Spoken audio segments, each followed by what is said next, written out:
अस्सलाम वालेकुम everyone, welcome to my channel Faiza Waseem. आज की वीडियो का टॉपिक हमारा distributed database management system subject से रिलेटेड है और आज की इस वीडियो में हम बात करेंगे अबाउट दिस डेटा सिक्योरिटी के हवाले से। अच्छा, बात करें अगर डेटा सिक्योरिटी के हवाले से तो नाम चीज़ क्या जहन में आती है कि डेटा को सिक्योर करना है। ठीक है, डेटा को सिक्योर डिफरेंट चीज़ों से किया जा सकता है, लेकिन इस वीडियो में हम क्या क्या आप कह सकते हैं कि थ्योरेटिकल चीज़ें देख रहे हैं। तो बात कर लेते हैं डेटा सिक्योरिटी के हवाले से। Data security is to protect the data against unauthorised access has to different aspects. जब भी डेटा को सिक्योर करने की बात आती है तो वहाँ पर हमारे जहन में यही आता है कि हमें अपने डेटा को सेव रखना है कि कोई और थर्ड पार्टी एप्लीकेशन या फिर कोई थर्ड पर्सन उसको एक्सेस ना कर सके। ठीक है, अनऑथराइज्ड एक्सेस से अपने डेटा को बचाना है तो वो दो तरह से किया जा सकता है। एक तो आप अपने डेटा की प्रोटेक्शन कर लें और एक ऑथराइजेशन कंट्रोल जो है वो, ये दो एस्पेक्ट्स हैं जिनके थ्रू आप अपने डेटा की सिक्योरिटी को बढ़ा सकते हैं। अब डेटा प्रोटेक्शन के अंदर क्या चीज़ आ जाती है और ऑथराइजेशन कंट्रोल का मेन कॉन्सेप्ट क्या है, let's discuss one by one.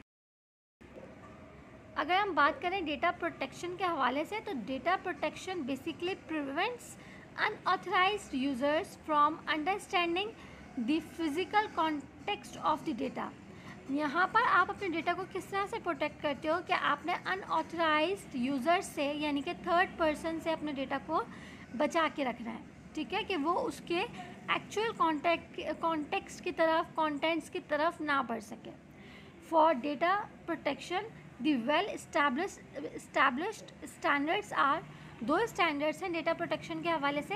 एक है हमारे पास डेटा इंक्रिप्शन स्टैंडर्ड्स और एक पब्लिक की इंक्रिप्शन स्कीम्स। ठीक है, ये दो स्टैंडर्ड्स के थ्रू आप अपने डेटा की प्रोटेक्शन कर सकते हैं।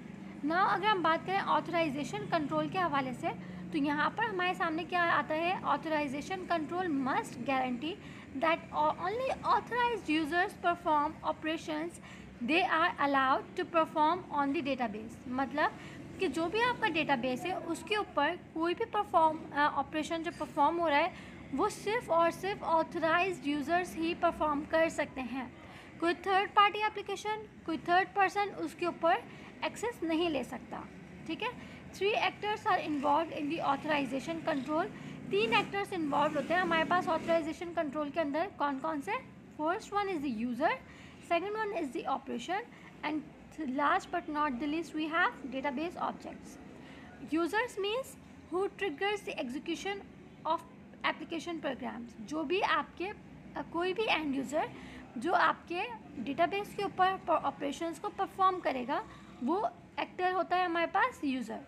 नेक्स्ट एक्टर है हमारे पास ऑपरेशन का, which are embedded in the application program. आपके एप्लीकेशन प्रोग्राम के ऊपर जो ऑपरेशन परफॉर्म किया जाएगा वो चीज़, ठीक है, वो कोई भी ऑपरेशन हो सकता है। Last one is the database object on which operations are perform. वो ऑब्जेक्ट्स आपके डेटा के जिनके ऊपर ऑपरेशंस परफॉर्म किए जाते हैं। तो ये 3 एक्टर्स इन्वॉल्व होते हैं इन ऑथराइजेशन कंट्रोल। और ऑथराइजेशन कंट्रोल में ये चीज़ इंश्योर की जाती है कि सिर्फ और सिर्फ ऑथराइज्ड यूजर्स ही ऑपरेशंस को परफॉर्म कर सकें on the specific data. I hope this video is clear to all of you. Feedback share करना ना भूलिएगा। नेक्स्ट वीडियो में मिलेंगे इंशाल्लाह। अपना ख्याल रखिएगा। अल्लाह हाफ़िज़।